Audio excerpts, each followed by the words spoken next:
Hey there guys, Marissa here. Welcome back to Rissa Roams.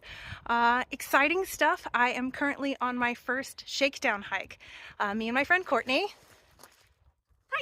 are out on the Pinhoti. We're going to be doing 2 nights out here. We're not hiking very far, but we're just getting out, testing our gear, seeing how it goes for us. Excited to take you along on the journey. This is not the video that I intended to put out this week. It is, but it isn't. The Shakedown hike did not go according to plan. I still had a really good time and I learned a lot of lessons, but I'd intended this video to be cool shots of trail and setting up camp and cooking dinner and waking up in my tent. And while I did get some shots, and I will include those, this is primarily going to be me talking about what happened this weekend and how things really didn't go the way I thought they would.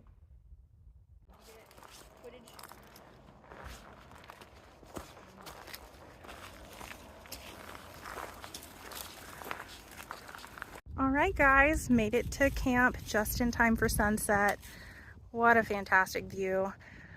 All right, so made it here. Just gotta set up my bear hang, set up camp before it gets too dark, and cook dinner. Night one. Okay, so night one started out pretty good. We got started, we headed to Snake Creek Gap. We hiked 1 mile north. It was a pretty steep climb, but it was a good hike. On far out, I saw there were 2 campsites around that area. The closest campsite, didn't see a lot of reviews on it. The second campsite, the one a little bit further out, had a review that said it was only really big enough for 1 tent and very rocky. I want to say to the gentleman who left that comment, I think he got a little confused about which campsite he was talking about. So we didn't go to the second campsite at first because we thought that it was going to be too small. So we went to the closest campsite, started setting up camp. I decided to go try and hang the bear line while Courtney started to set up her tent. I was struggling to get the line up and I ended up calling her over for help. When she threw the line up, it actually got twisted around 2 limbs and a twig got stuck like in the line, like where the carabiner was. So basically there was no way of getting it down.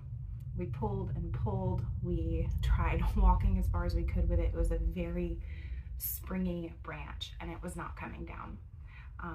So there was no way to get our food up in the tree, and also no way to get my rucksack and the line down out of the tree. Decided to take a break from that, give it a minute, and go set up camp. So I went back to the campsite, started trying to find a place to put my tent. Could not find one. Way too rocky, way too small. I just couldn't figure out a way to make my tent work. We remembered the second campsite and decided I would run ahead and go look at it. Ran ahead and it was beautiful. It was right on the ridge, great view of sunset, nice like fire ring, plenty of room for tents, which is why I really think that the guy got confused making his comments on far out. So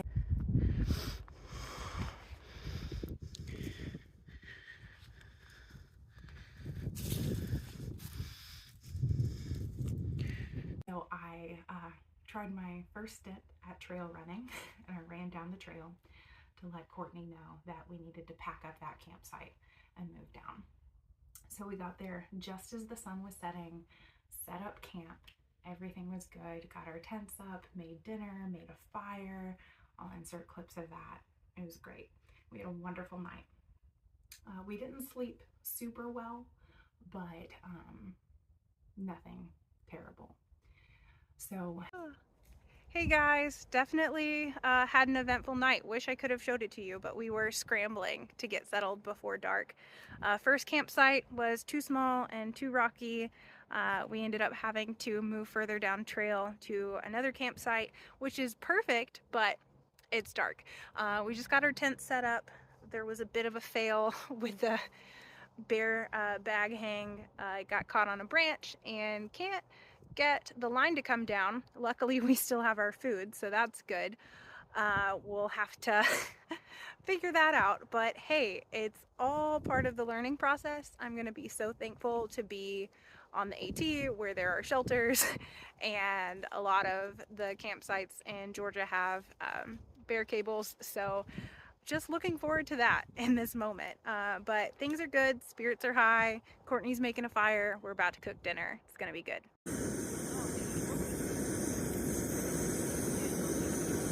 So we've made our dinner. We've made instant mashed potatoes and nice beef sticks. And I was thinking about how when you're at home and you don't have food and that's all you have, it's like the worst ever, and you just want to go to the grocery store or fast food place. But when you're in the woods by a fire, like with this awesome moon, and this is the best meal ever. We're talking gourmet right now. Hot mashed potatoes and beef sticks. That's what's up. This is it right here. We're happy campers. Tonight called for a Snickers for sure. Almond always.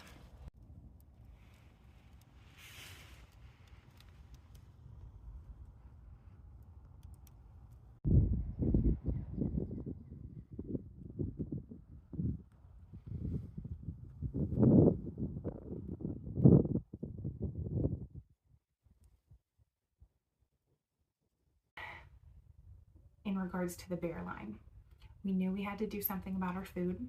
We didn't want to risk sleeping with food in the tent with us, of course. We could have hiked a mile down to the car, put it in there, and hiked a mile back, but that just really didn't seem like a good option either.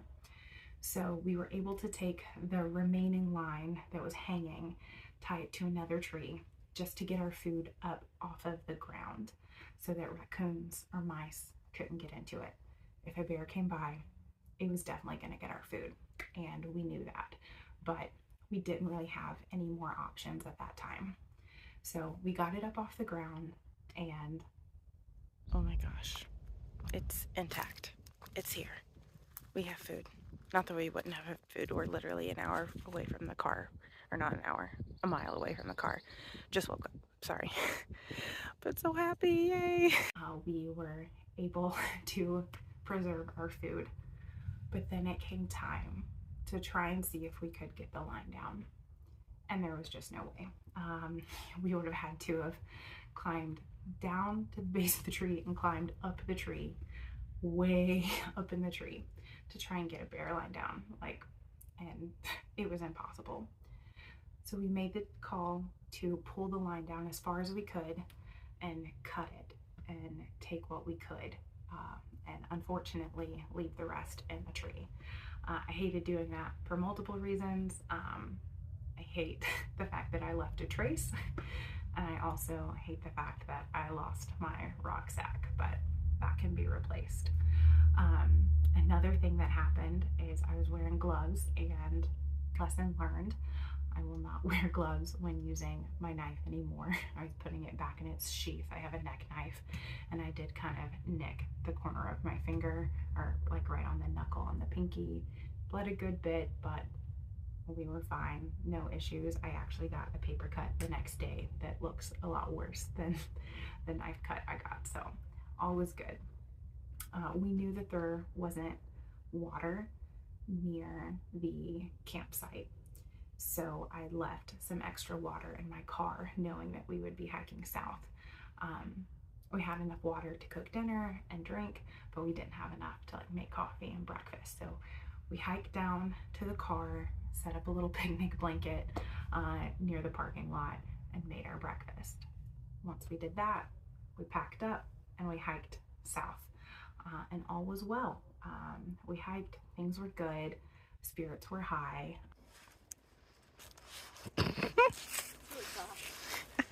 It's so pretty. That sounds like good time. The daffodils have been absolutely popping off in Georgia this week. It's been so nice to see. They always remind me of summers and afternoons with my mama, which is Southern for grandma, if you don't know. But yeah, makes me happy to see them. This tree kind of reminds me of a rhino. What does it remind you of? Maybe not. And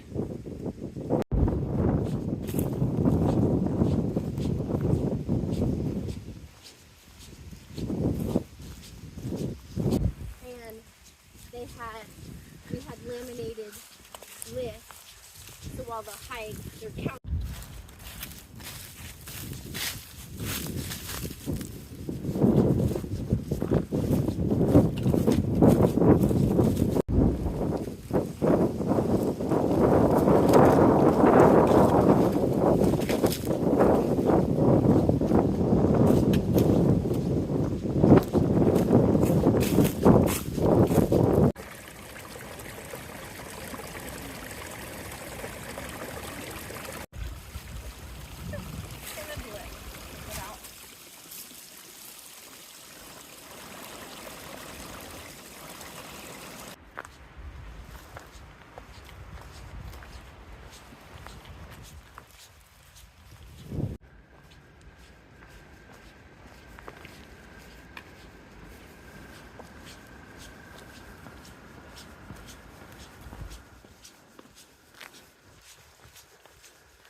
And then we get to the real adventure. So we decided to set up camp at Pilcher's Pond. We didn't want to set up by the pond because we knew it was going to be cold that night, and we didn't want to freeze. We knew we were already going to be testing the limit of our gear. We found a camp spot. There were no designated campsites around that area, so we had to, disperse camp, and we found a spot we thought would be good. It was kind of in a clearing, but it was covered on 3 sides with trees or shrubs that we thought would break the wind. It did not. The ground was too soft. There were a lot of things that were bad about this campsite. So we struggled to set up our tents because the wind was so strong. Once we finally got them set up, I had all my gear in there. I had my sleeping bag set up with my sleeping pad. I had my pack in there. We were just going to take a little rest before getting ready for dinner.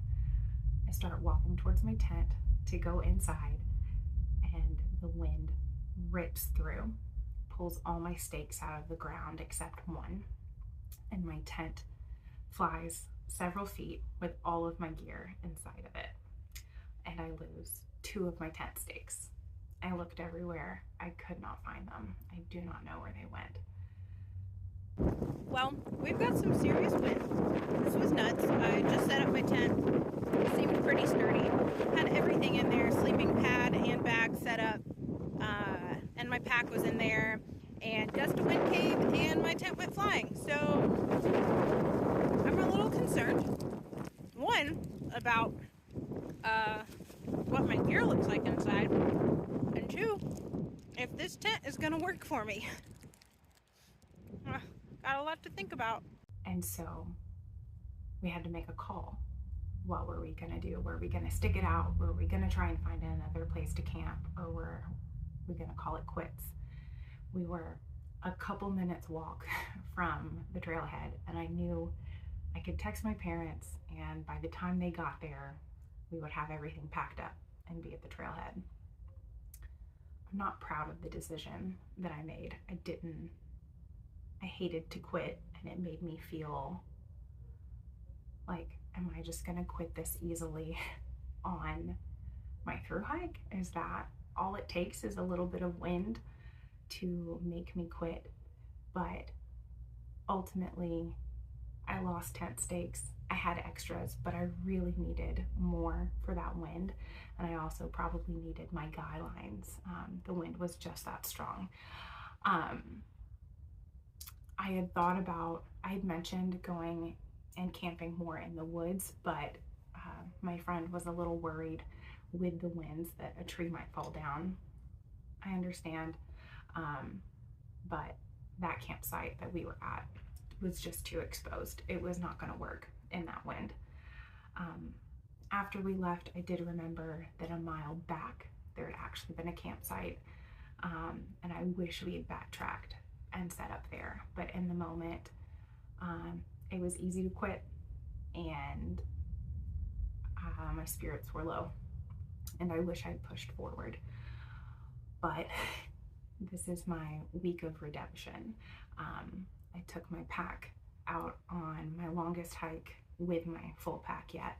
I hiked 10.78 miles, 1,800 feet of elevation gain. Not a ton compared to what I'll see on the AT, but a good amount. And I felt good. My pack felt good. My feet were a little sore, but I ordered some insoles, so we'll be troubleshooting that.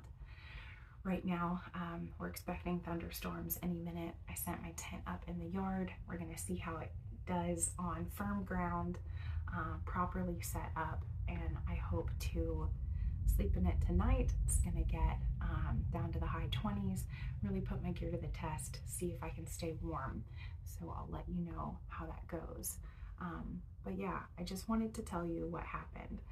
I really wanted to spend another night out, test my gear, get those shots of, you know, making dinner and making breakfast and showing you how my shakedown went, but I bailed. And I hate that I did, but we're not quitting. We're gonna keep testing out gear. If I need a new tent, I'll get a new tent. We're gonna see how it plays out for the rest of this week. So that's what happened. This is not the video that I wanted it to be, but I'm gonna be real. This, you know, is hard to share, but this is what happened. And while I wish that in the moment I'd stuck it out, I also know I didn't have what I needed to make it work in the wind. I needed more stakes than I had. I needed my guy lines. And I came home, and I'm gonna own up to that. All right, had some pretty intense wind and thunderstorms earlier. Tent is hanging on, so that's good. It does seem to be sagging just a little bit, but hoping it keeps hanging on and keeps me dry. We'll see tonight. All right, and the tent held up well. We had some pretty high winds, we had some thunderstorms, didn't blow over again, and there wasn't any water in the tent. So pretty happy with that. Definitely Saturday was just a bad situation, but we know that the tent works, and while there are quirks about it that I'm still on the fence about, we're gonna stick with it for now, for sure.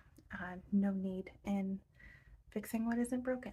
So, good morning, guys. It is just before 7 a.m. I hope you can hear me. Traffic on my road is pretty insane. Slept outside my tent tonight, or last night. Should have gotten down to the high 20s last night. It's currently about 32. Enlightened equipment, 20-degree quilt, kept me very warm. Very happy about that. I did have to put my hoodie on at one time, not because I needed the hoodie, because I could pull it up, because my nose was so cold. But that was it. My nose was the only thing that got cold. Everything else was fine.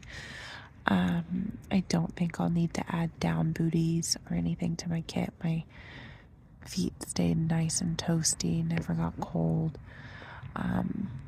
As I shifted around, I might get a draft and my body would get cold for a second, but it warmed right up. So that was a win. Definitely stayed nice and toasty. So happy to know that my gear is going to keep me warm. I'm not sure how I feel about the Thermarest Neo Air X Lite.